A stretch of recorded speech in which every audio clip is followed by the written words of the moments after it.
Sounds great. All right. Well, hello, ladies, and welcome to Watershed Moments podcast. I'm so glad you're here. Katie, welcome back.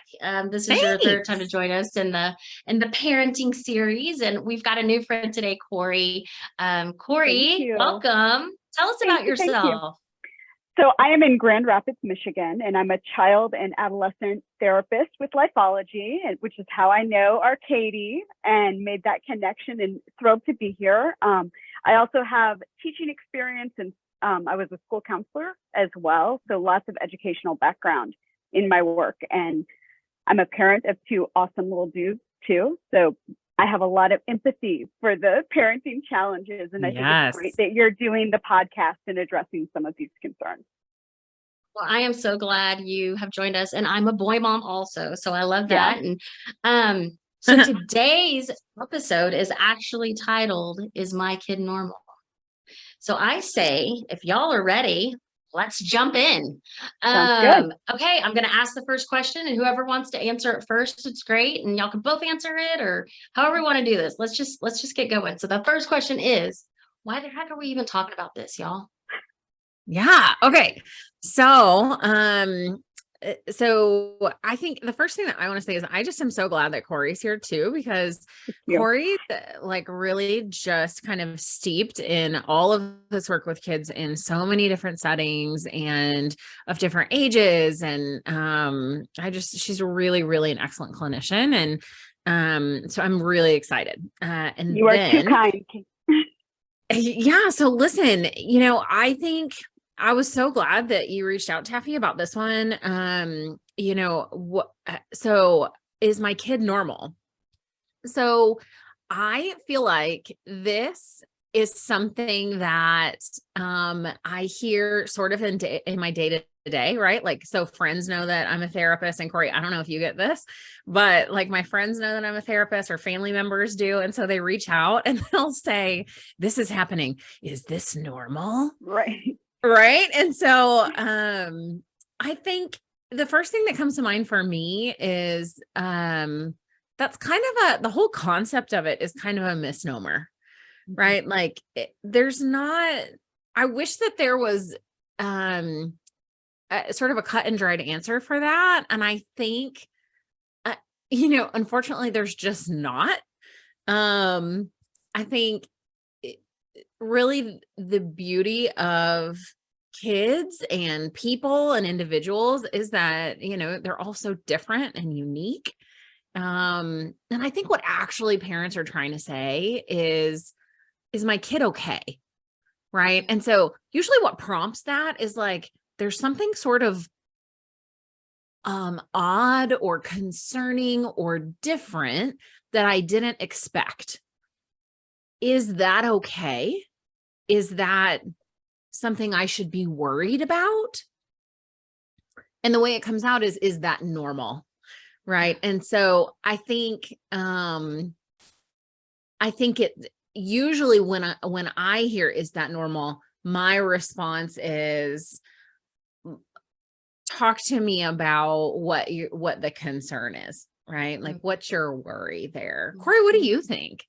Oh, I echo everything that you're saying, Katie. I think that parents are coming from a sense of needing reassurance, right? And so when that happens, that's what we as therapists are trying to do, is get curious and understand where the concern is coming from. I think school, that initial transition to either daycare or preschool or kindergarten, can bring out a lot of concerns because you start comparing in a way that you might not have been comparing. And I don't know about Katie. True. I'm not a big fan of the comparing, right? But it's hard not to do it. And it's hard for parents not to internalize some of these concerns, right? Am I doing something wrong? Right. And am I not disciplining my child enough? Am I missing something? What's wrong?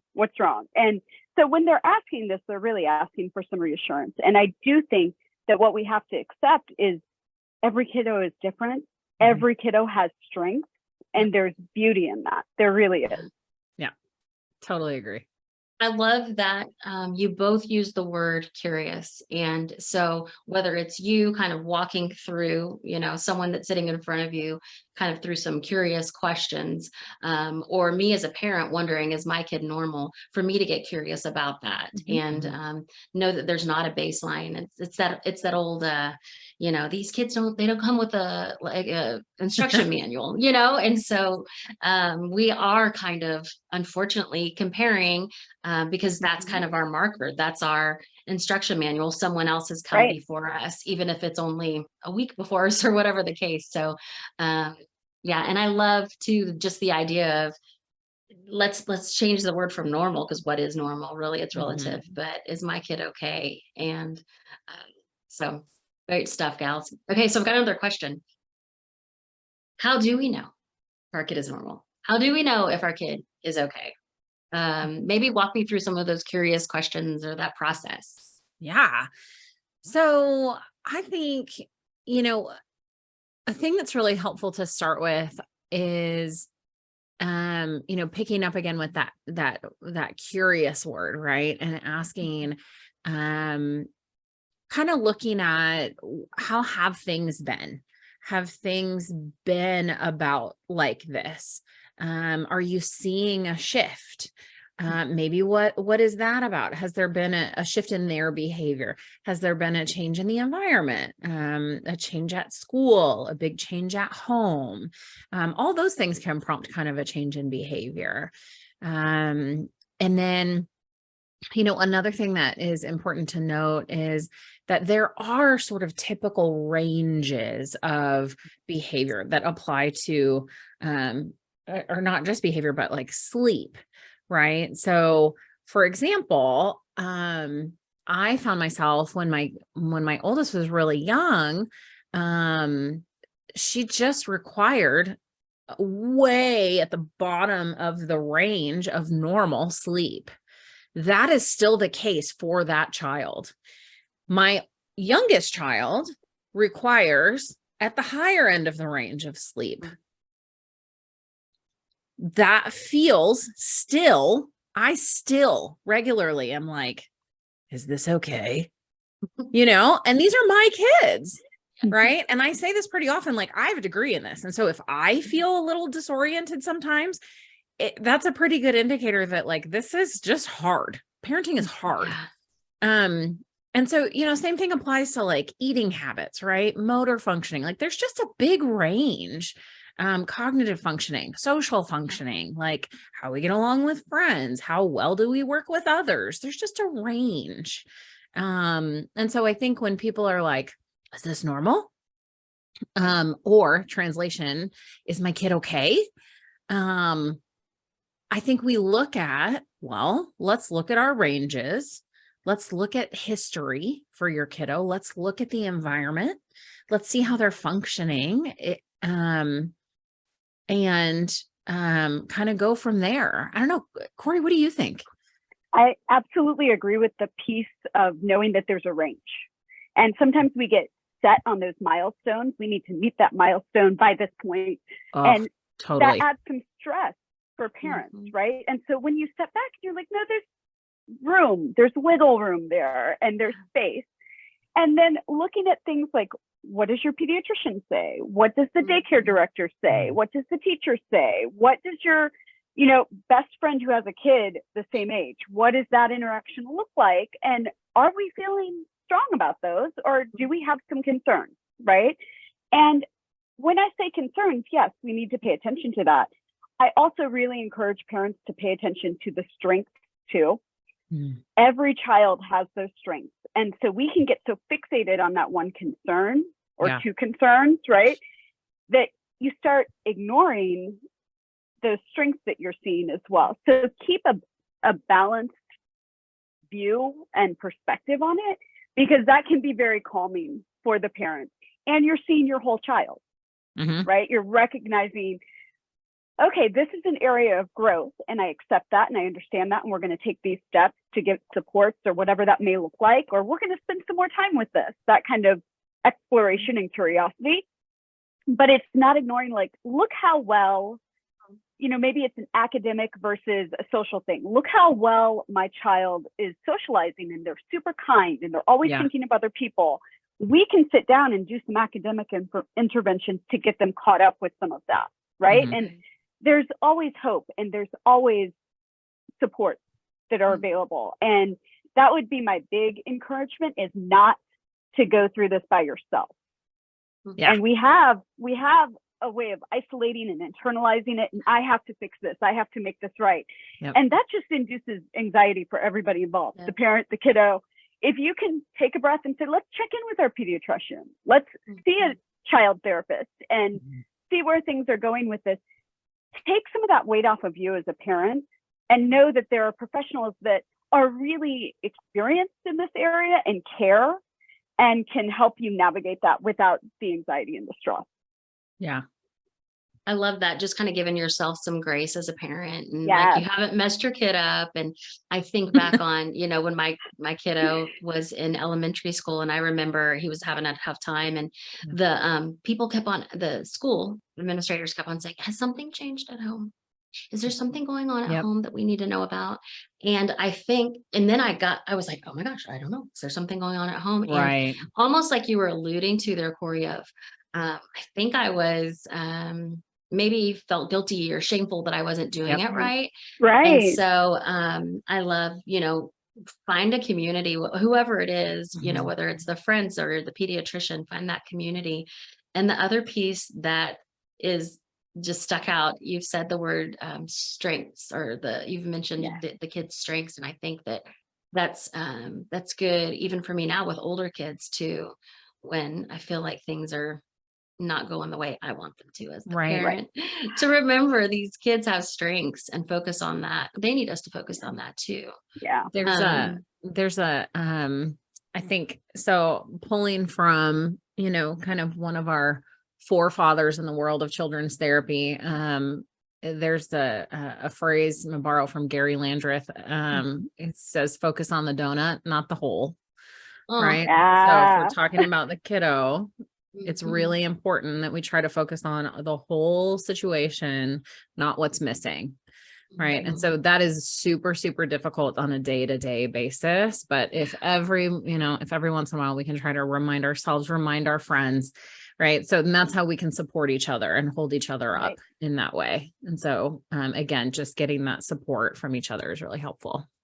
I think that also takes away a lot of the shame and stigma and judgment in our communication as we're trying to support each other. If we're focusing on the strengths and what's going well, then we can also hear what the challenges are. But if it's just negative conversation, we're going to get defensive, we're going to shut down, and rightly so. Like, I'm not going to want to be a part of a mom's group where there's a lot of mom shaming and judgment. I want to be in a circle of people that get it and lift each other up. Yes, absolutely. Well, it even sounds, ladies, like some of this comes back to the parent. Like, is the parent okay? Is the parent normal? And less are they normal, but are their expectations normal? Are their expectations okay? Is there maybe just some, reframing of those things, either an expectation of what their child was going to be like or whatever. So do you feel like you get people in your offices that they're sitting in front of you and they're so worried about their child, and you're like, we need to change course here. Can we talk about you? Does that happen often? Oh my goodness, Katie, we don't have parent sessions ever, do we? That's very funny. What I mean by that is, you're right that it's connected, Taffy. It's connected. And so the more we can support the parents, the more we're supporting the kiddo as well. Yeah. And they're in the trenches every day. So the answer is no, they're not okay. They're not okay. Exactly. They're really concerned about their kiddo, and they're not okay in this moment. How do we move the needle to build some confidence and some trust and some resilience in all of this? And repair. I'm big with the word repair. And that goes for parent to child, child to parent, and you need an opportunity to repair and move forward and heal. And that's how you do that. So I have so much empathy for the parents, and yes, there are times where that's the conversation that needs to have, and then you can continue working with the kiddo. Yeah. And I think, it's like we come into, you think about when you have little infants, right? And everybody says, enjoy every moment. That's kind of burned into my brain, right? Because people kept saying that to me. Just soak up every moment. And I was like, I will punch you in your face.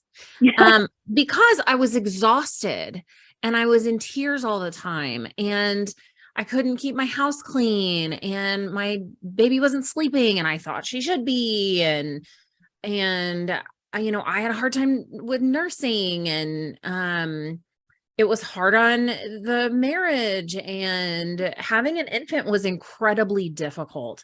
And so I think I give you this example because I think even entering into parenthood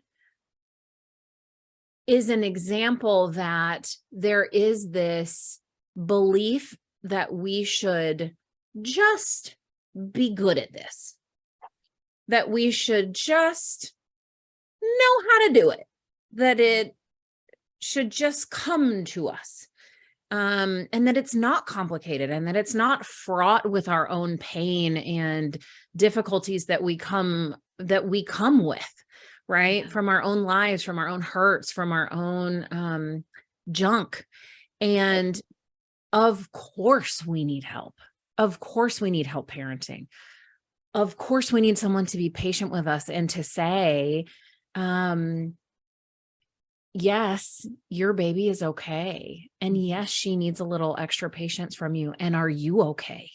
Mm-hmm. And for someone to be there for you to say, no, I'm not. I'm real tired. Mm-hmm.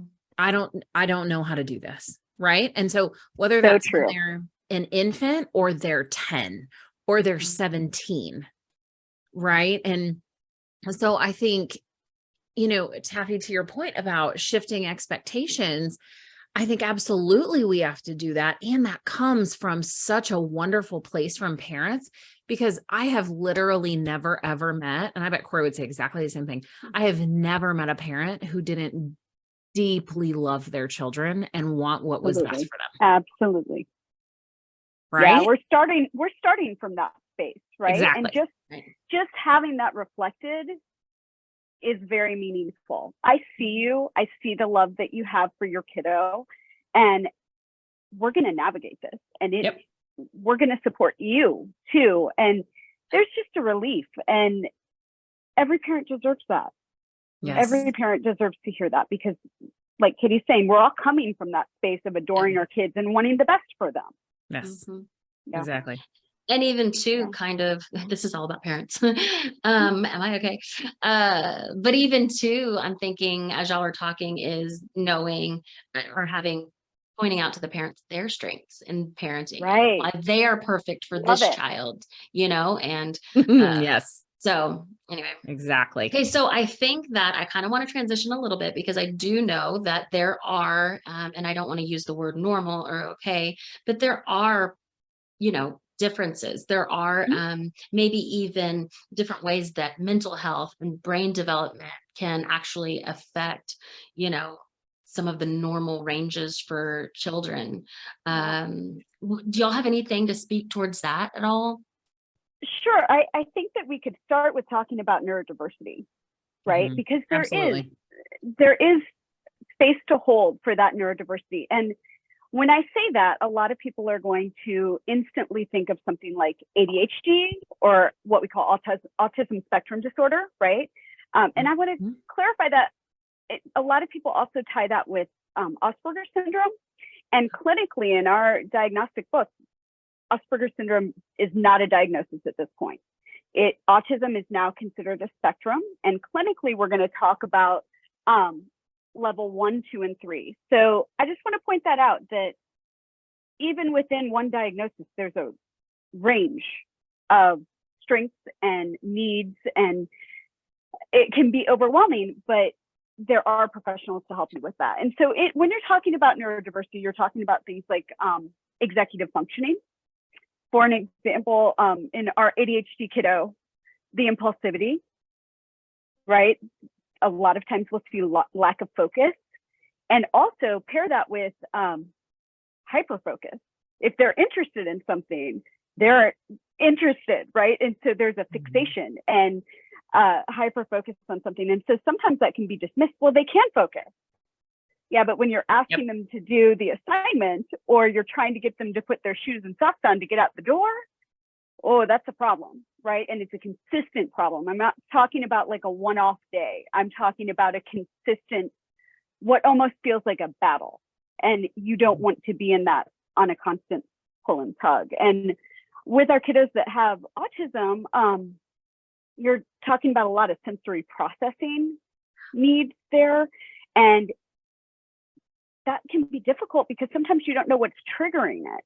And you really have to dive in deep and understand that. So you're talking about things like impulsivity, focus, either hyperfocus or lack of focus. You're talking about sensory processing, a lot of concerns. And so when you're noticing those things and you're getting feedback from the teachers, school again can be a good gauge with that, because the teacher's going to say, oh, we're struggling with this, or I'm noticing this. And that's good feedback. And that's where you can be open to an evaluation and meeting with like a child psychologist or school psychologist and really delve in. That's data and that's information. And it can be very overwhelming to look at those ideas of those diagnoses, right? And I've met with parents before that are not wanting to put a label on their kiddo, and they're not necessarily wanting to go down that path. And I respect that, and I want to give them space and time with that. I come from a space of the more we know, the more we can support your kid, right? And so not to shy away from those things, but to jump in and again, get curious and notice things and be open to the feedback, because it can share a lot of avenues to support your kid that you might not have considered. The other thing that I really, with any behavior, whether it's neurodiversity or the, tantrums in 2 and 3 year olds, right? Behavior is communication. Okay. And what I mean by that is, as a parent, we can default to, I must have compliance. Why are you being disrespectful? This has to happen. Or our own frustration. I have asked you 4 times to put those socks and shoes on, and I'm about to lose it, right? Our own frustration. And we can default to those. And every parent I know has had those moments, right? We're going to accept that. But if we can shift our mind to, where's this behavior coming from? Are they being triggered by something? Is there a sensory concern? What is my child, the good question to ask is, what is my child trying to tell me right now in this moment? That. Yeah, and there's a lot of co-occurrent diagnosis when you're talking about things like ADHD and autism spectrum disorder. Yep. And another, absolutely, like they're tied together. And so that can make it very difficult to get an accurate diagnosis, which is why it's such a long process, and you get the school support and you go and you have like a 3-hour evaluation and it feels really big and heavy. But at the end of it, you have some answers and you have some direction, right? And the other co-occurrent diagnosis that comes with these two things, and Katie's going to know this and share a little bit about this, is anxiety. When a kiddo is not feeling safe, right? When they're in school and it is just too overwhelming and they're just not managing it, that's when behavior is going to acting out those kind of behaviors you see. You can see things like elopement. You can see things like aggressive behavior from a kid that you're like, my kid's not aggressive. Where's this coming from? And so exploring the felt safety and the anxiety level can also be very important.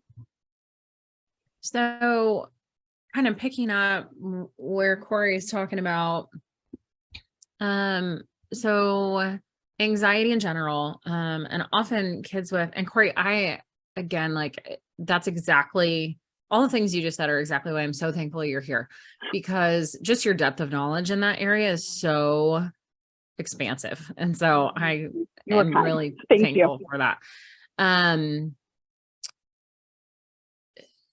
So kids who have autism is okay. So we're going to do that. I'm going to address that sort of Sure.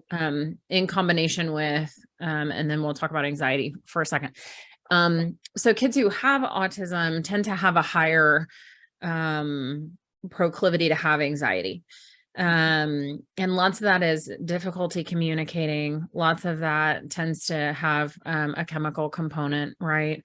But if you can imagine being in a place where it's difficult to understand the language, the sounds are amplified, the lights are amplified all the time, your body literally feels uncomfortable all the time. I mean, can you imagine not feeling anxious, right? And so in addition to all of the difficulty, there is this internal anxiety that comes along with that. Okay. So, anxiety in and of itself, right? So if we're talking about, kind of typical functioning, what you're looking for when folks say like, when parents come along or they come to a counselor's office or, kind of friends of ours that come to us and say like, is this normal? Or does my kid have anxiety?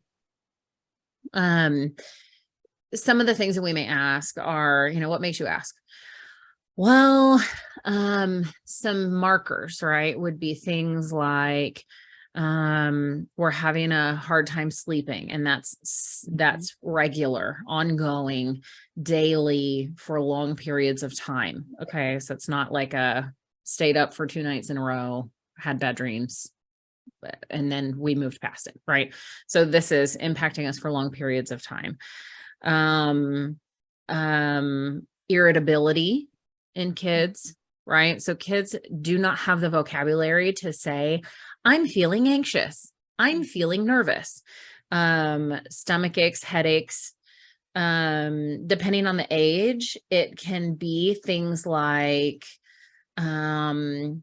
afraid of the dark. It can be, that's how the anxiety comes out towards like between ages like 5 and 7, things like, being afraid of somebody breaking in, fires, things like that. Right. Before that, it tends to be body experiences, right? Like headaches, stomach aches, aches and pains, things like that. And then as they get a little bit older, it shifts into just kind of expressions of feeling nervous.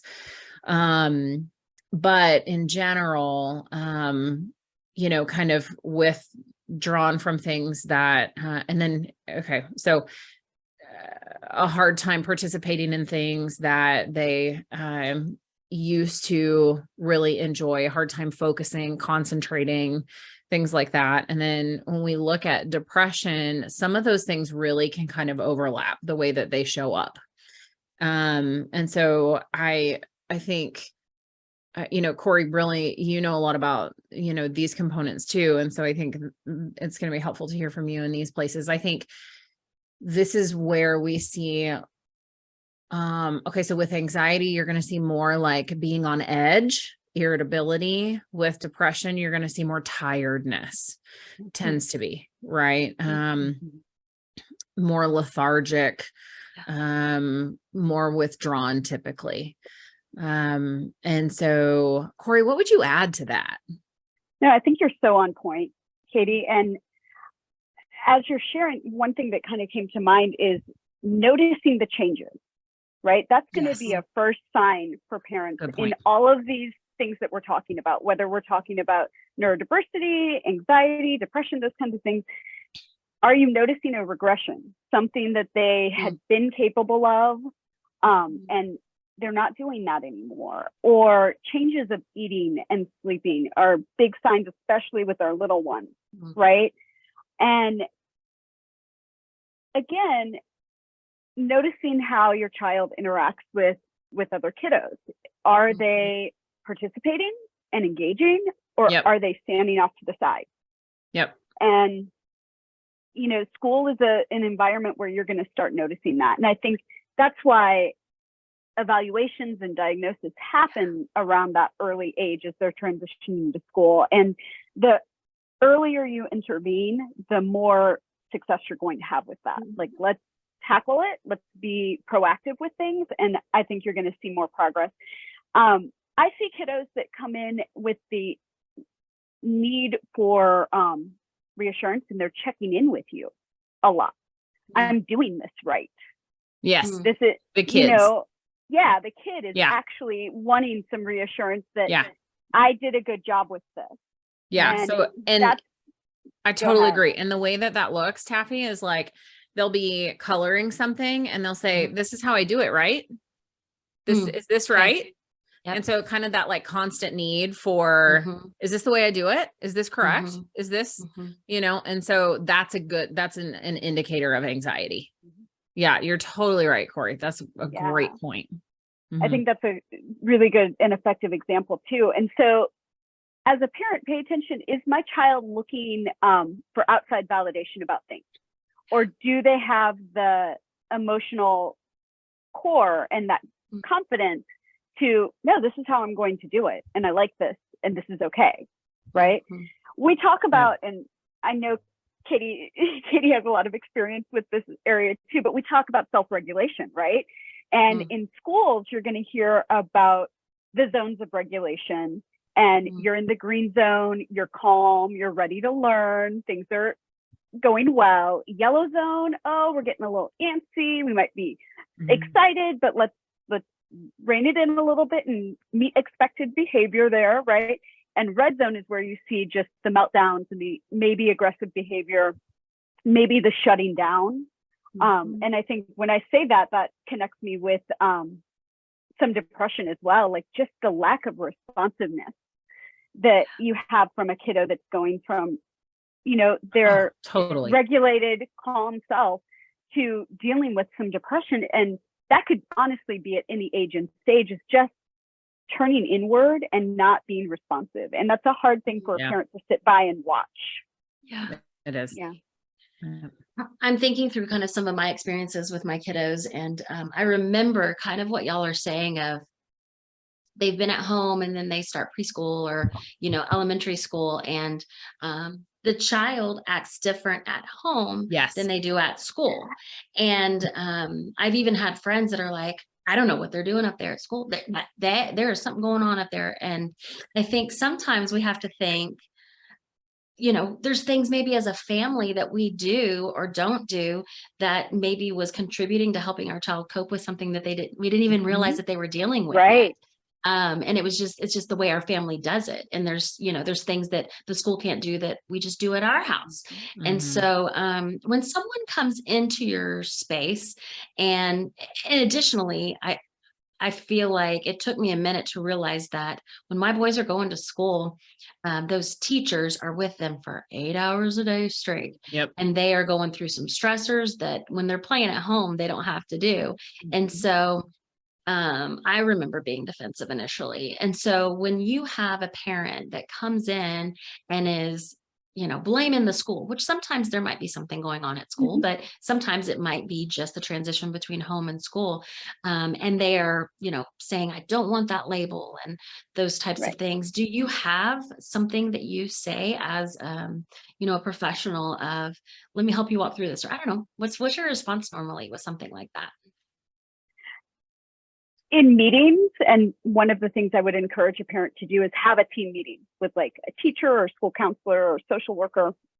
And there's 3 steps that I like to have in those kind of meetings. The first one is start with gratitude.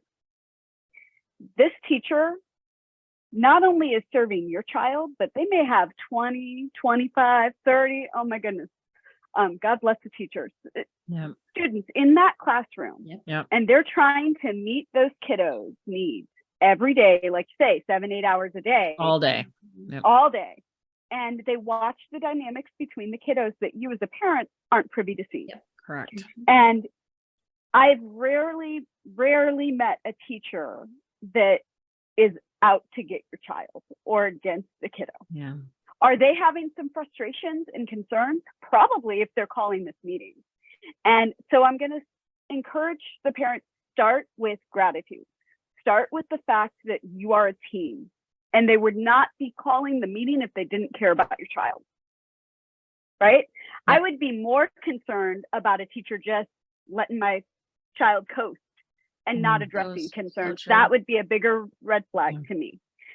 Then share your concerns and be open and listen. So like there's a dialogue there of what are we noticing? What are we seeing? What's going on at home? What are you seeing in the classroom? And share, dialogue together. And then the third step, so that's the second step. The third step is leave with an action plan. Things are not working. So what is going to change? I also, in talking about schools and home and felt safety and things, I know most parents can connect with the idea of that 3:30 to 5:30 or 6 o'clock window and the meltdowns that can happen. My child was perfect all day at school and they came home and oh my goodness, everything just was awful. Well, you're their felt safety. They're like, I white knuckled it. I held it together all day at school. I'm home now. I'm in my space. I'm with my mom and dad. I can let it go. And so a lot of parents are like reaching out for meetings at school and the teacher's like, I don't see anything going on here. And so I've had conversations like that where you're getting, they're not going to make mistakes at school, but you're going to get the pushback at home. So those are different things to do. But when I would really encourage the parents to not shy away from the discussion. It can only be helpful and it can only be productive. Is it hard and it can make you expensive? Absolutely, yes. But is it necessary and is it going to move the needle for you? Yes, it is. Yeah, totally worth it. I liked kind of how you just gave us the 3 practical steps for that, meeting with the teacher or school administrators. As we kind of close our time together, are there, I don't know, certain steps or tips or anything that we've missed here that are just practical go-tos that y'all would like to add to this conversation? I think the main takeaways that feel important to me, right, is if you find yourself asking, is my kid normal, right, is to reframe it, right? So shift it a little bit, because that's a pretty good indicator that you're wondering if your kid's okay. And so then, be curious. What's that about? What are you worried about? Has something shifted? And then, kind of just the high level, right? So trust your gut, right? So if something feels a little off to you, go get some input from somebody, talk to the pediatrician, talk to the school. So ask the teacher, say, this is something that I'm seeing at home. I'm a little bit concerned about it. Are you seeing that? I can't tell you how many times I've done that. And the school's been like, no, seems good. I'm like, okay. So that's, it's really helpful. Be willing to have evaluations and supports put in place. They're so helpful. That stuff is designed to be helpful to your kid. Seek out help from counselors if needed. There's all kinds of great resources to help point you in the right direction. And then, we're going to get you some of those and then we're going to stick them in the show notes. And then, parents groups that get it and that aren't going to be shaming, I think are kind of the things that feel like really important takeaways. I agree. I would love for you to share that nugget of truth that you said about the donut one more time. I loved the way, Katie, that you mentioned that. From how did that go about the donut? Yeah. So I'm butchering it. That's okay. So, Garry Landreth, who's kind of the father of play therapy, or, it's a specific way of being with kids, in a therapeutic way, but it talks about focusing on the donut, not the whole. So we focus on the whole child and what is there, not what we feel like is missing. Right. And so it can help us enjoy what we have, and help us move forward in a way that's really positive and optimistic. Well, I love that. And I think we can probably close on that unless there's anything that y'all would like to say that we missed, anything that you'd like to add before we close. Okay. Thank you. So Thank you for the yeah, opportunity. So of fun. course. And actually, Corrie, how can we find you? If someone wants to connect with you after this podcast, how can they get in touch with you? So I have a page on Psychology Today, but I also have to tout Lifeology, and we have locations in Texas, but I'm in Grand Rapids, so you can Okay. find my page there and connect Great. with me that way. Great. And I'll put that in the show notes also. So, ladies, I appreciate the time, and just thank you so much for doing what you do and loving families so well. Until next time, thanks so much. Thanks, Bye-bye. Taffy. Thank you so much. Take care.